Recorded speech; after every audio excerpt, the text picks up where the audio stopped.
Step 4, add intensity. Oosh. Now we're talking. Here we go. The fun stuff. Okay. So again, with this, you can do things very much in order. Okay. As we've talked, or you can kind of sprinkle it around a little bit more, depending on how you wired up. I mean, I like to do the foundation first. It just makes sense, and then add the intensity on top.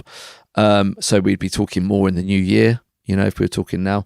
But that intensity, what I'm really talking about is more like the on-bike stuff, the interval training and sprint training and that sort of thing. But also in the gym as well, once you've built that foundation and you're feeling strong, you're moving well, you've got good technique because you've been practicing, then you can make your strength training more intense as well, primarily by just lifting a bit heavier stuff. Basically that's the best way to make things more intense and create more training stress is upping the weights and things like that. And then we can also do things like more conditioning work and things like jumping on the rowing machine and all that disgusting stuff in the gym or your garage and things like that. But if we start with the interval side of life, Chris, which is, I'm sure everyone basically knows, but it's basically where you do a period of high intensity work, anywhere from maybe 30 seconds up to 20 minutes or possibly longer, followed by a period of lower intensity recovery. And so the idea is that you work at a higher intensity that you wouldn't be able to sustain for a longer period of time, and it stresses your body enough to cause an adaptation so you become fitter. Okay. Yeah. Now, the first thing I would say with intervals is that we're trying to train a certain physical quality, and I like to be jargon free, as you know. So let's just say, you want to be fitter, more power over a minute. Yeah. So that's the quality. I want to have more. I want to be able to ride faster and harder for a minute. So it's really high intensity. So we want to build that and develop that quality before we then worry about trying to repeat it. And so that means having long rest periods when we start interval training, which is where a lot of people go wrong, is they'll see pro riders or they'll try and mimic the race that they're doing or the event they're doing too early, and they're doing a minute on, a minute off, or 30-30s or all that sort of thing. And actually they're not recovering enough to go hard enough again and again to actually develop their power over a minute. Yeah. So what I would say is let's start off with something like a minute on, so a minute hard effort, like hard, where you're approaching max heart rate by the end of the minute, not hitting max, and then 3 minutes easy spin, really easy to recover from it. And then that means on the second rep, the third, fourth, fifth rep, you could still go hard. Okay. And that is then doing those repeated hard efforts. That is then what makes you fitter and more powerful over a minute. Yeah. Now you've made progress over that. You've improved that physical quality. Now, if you want to, yes, you can cut the rest period down to 2 minutes, to 1 minute. Maybe if you're more XC focused and you want to be able to hold high intensities for longer periods. Now you've developed that quality, you now learn to repeat it. But if you're trying to repeat it too early, then what it means is the quality of the session is too low and you don't actually develop that quality in the first place to repeat it. You're repeating low power. Yeah. So the idea should be develop the quality so you're more powerful over that duration, whether it's 30 seconds, a minute, or 5 minutes, with long rests so that it's really high quality efforts. And then if you want to, if your event or your goal or if your version of being a better rider dictates that, then you can reduce those recovery periods. And that's one of the main things that I see riders doing wrong, is too short recovery. Yeah. Because they think it's always got to be super intense, super hard when you look across the whole session. Whereas I want the session to be more polarized. I want it to be like a big zigzag up and down. Yeah. Where the low peak, there's a trough at the bottom where you're recovering, and then the peak, it shoots up. Yeah. As you put the watts down, and the peak remains the same peak throughout the session. It's not like half what your first minute interval exactly, was. And it's not just dropping away, which is what happens when you start doing shorter recovery periods, basically. Yeah, so you build up to that. Exactly. Yeah. Exactly. And I guess if you've got power meter, if you're on an indoor trainer, or if you happen to have a power meter on your bike, some e-bikes now have that built in. You can see that data. Then exactly. Obviously you've got that. Yeah. You can use the data. You can use all that sort of thing. And don't forget as well, when you first start doing this, hopefully you've got a foundation, and then we start to feed that intensity in.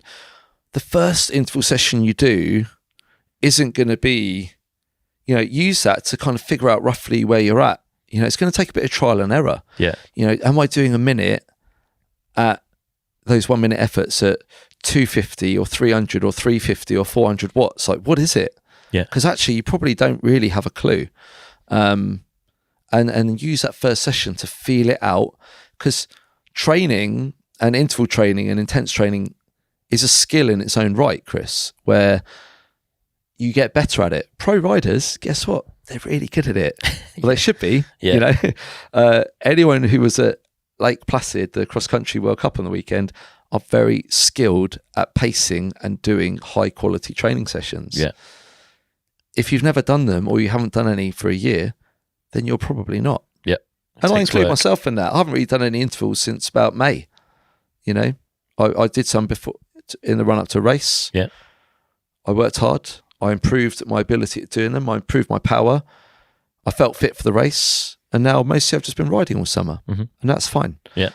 And I will reintroduce intervals at a time when I feel I want to and I need to. Are intervals, once the base is built, let's say we start now, we've got 3 months of base building done, we're into January and we start thinking about intervals. Are intervals relevant if you're not racing? Yeah, I think so. Okay. I think that for two things. Number one, I think it's clear that developing your VO2 max, which is your body's maximal ability to use and consume oxygen to create energy, has really big benefits for health and longevity. Yeah, I think that's becoming more and more clear, and it would also just have a huge benefit on the bike. If you just want to be able to put an effort in to get up a steep climb. Yeah, I was going to say mountain bike riding anyway is basically an interval session. It's just an uncontrolled, very variable interval session. Exactly. So doing those intervals consciously away from riding, maybe, or on rides as well, can help and will help improve your general riding. Exactly. So even if you're not a racer, there's a benefit.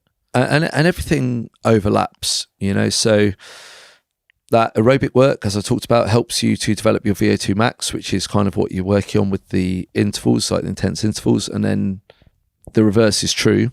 And they both kind of overlap in the middle, which is that area where most group rides happen, in between those two intensities.